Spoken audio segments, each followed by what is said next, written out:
अभी हाल ही में आईआईटी दिल्ली ने भारत में मृदा अपरदन के भू-स्थापनिक मॉडलिंग और मैपिंग शीर्ष अध्ययन प्रकाशित किया है। यह अध्ययन भारत में मृदा अपरदन और सेडिमेंटल यील्ड्स मैपिंग को राष्ट्रीय स्तर व्यापक मूल्यांकन प्रदान करता है। इसके अलावा इसमें मृदा संरक्षण रणनीतियों की योजना बनाने और उन्हें लागू करने का विवरण भी दिया गया है। भूसतह की ऊपरी मृदा परत या आवरण टॉप सॉइल को त्वरित क्षरण को मृदा अपरदन कहा जाता है। यह अपरदन बहते जल, वायु, कृषि की जुताई जैसे आदि क्रियाओं के कारण होता है। मृदा अपरदन की प्रक्रिया सभी प्रकार के जलवायु स्थिति में घटित होती है, लेकिन मानव के असाधारण गतिविधियों की वजह से अपरदन की प्रक्रियाएं तेजी से हो गई हैं। असाधारण गतिविधियों में गहन कृषि, वनों की कटाई, भूमि में उपयोग, अव्यवस्थित बदलाव आदि शामिल है। आइए जानते हैं कि आईआईटी दिल्ली द्वारा अध्ययन किए गए मुख्य बिंदु पर एक नज़र।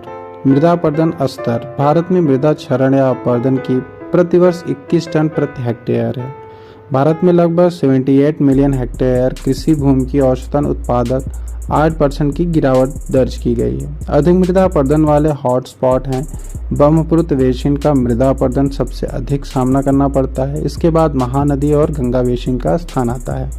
देश के लगभग 5% भौगोलिक क्षेत्र का विनाशकारी अपरदन श्रेणी में आता है। इस क्षेत्रों में असम के अधिक हिस्से हैं, मेघालय के कुछ हिस्से और हिमाचल प्रदेश के भी कुछ हिस्से शामिल हैं। विनाशकारी अपरदन श्रेणी वाले क्षेत्र में गहन अवनालिका अपरदन डीप गैल्स की प्रक्रिया देखी जाती है। इनमें सड़कों, बाढ़, यहाँ तक कि इमारतों को भी नुकसान पहुँचाने की आशंका बनी रहती है। अपरदन के कारण तेजी और अधिक वर्षा स्थानीय स्थानांतरित संचरित रूप से मृदा अपरदन के लिए उत्तरकारी कारक हैं। मृदा अपरदन के कारण उत्पन्न चिंताएं। मृदा अपरदन से मृदा की उपजाऊ ऊपरी परत का क्षरण होता है। जल निकायों के लिए तल छल जमा हो जाता है। बाढ़ और भूस्खलन की घटनाओं तेजी हो जाती हैं। मरुस्थलीकरण का कारण भी यही होता है। भारत में मृदा अपरदन की समस्याओं के समाधान हेतु कौन कौन सी पहलें हैं?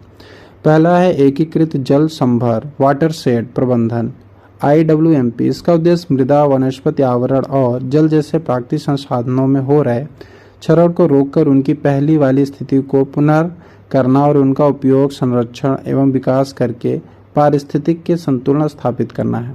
दूसरा है एकीकरण बंजर भूमि विकास कार्यक्रम IWDP। इस कार्यक्रम का उद्देश्य है बंजर और निम्नकृत भूमि की उत्पादकता को सुधार करना है।